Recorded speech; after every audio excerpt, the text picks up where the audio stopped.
சோத்திரம் உண்டாதாக. இதெல்லாம் மனுஷனுக்கு பூமியில் இருக்கிறப்போ கட்டப்பட முடியாது காரியங்கள் சொல்லி பார்க்குறோம். அவரோட கேரியர் இங்கிலீஷில் தான் நான் எழுதியிருக்கிறேன். Career, life, family, ministry and asset என்று சொல்லி எழுதியிருக்கிறேன். இவனெல்லாம் மனுஷன் கட்டப்பட வேண்டியதை பார்க்குறோம்.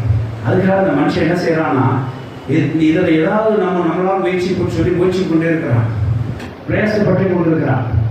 ஆனால் அந்த பிரயாசத்தை அவன் ஒரு விருதாவாக ஒரு இடத்துல போய் நிற்கிறான். எப்படி நிற்கிறான்னா, அவன் தேவனை விட்டு போட்டு இந்த இடத்துல என்ன செய்யறான், அதை கட்டுகிறான். தேவனை விட்டு போட்டு அவன் கட்டுகிறனாலே ஒரு இடத்துல மனுஷன் எங்கே போய் நிற்கிறான், ஒரு விருதான ஒரு காரியத்தில் போய் நிற்கிறான், ஸ்டக் ஆகி நிற்கிறான்.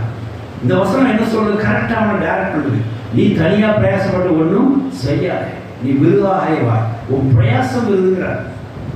கட்டுகிற பிரயாசம் தான் விருது, அவன் விருதா இல்லை. அந்த பிரயாசம் வந்து விருதாக ஆயிரும். நீ தனியா கட்டாதே, நீ தனியா ஒரு காவல் பண்ணி நகரத்தை வீட்டை காவல் பண்ணி நினைக்காத, அது விருதாவாயிரும். தேவன் தான் அதை காவல் காக்கிறேன், தேவன் தான் கட்டப்பட வேண்டும். அருமையான ஒரு போதனை நம்ம பார்க்கிறோம். தேவன் வசனம் சோத்திரம். மனுஷன் எதையாவது 5 காலத்திலே நாம் கெட்டி வளர்ந்து ஒரு பெரிய ஆளாக செட்டில் ஆக வேண்டும் உலகத்திலே அப்படின்னு நினைத்து கொண்டு கெட்ட பார்க்கிறான். ஆனால் எங்கேயாவது ஒரு இடத்துல விருதா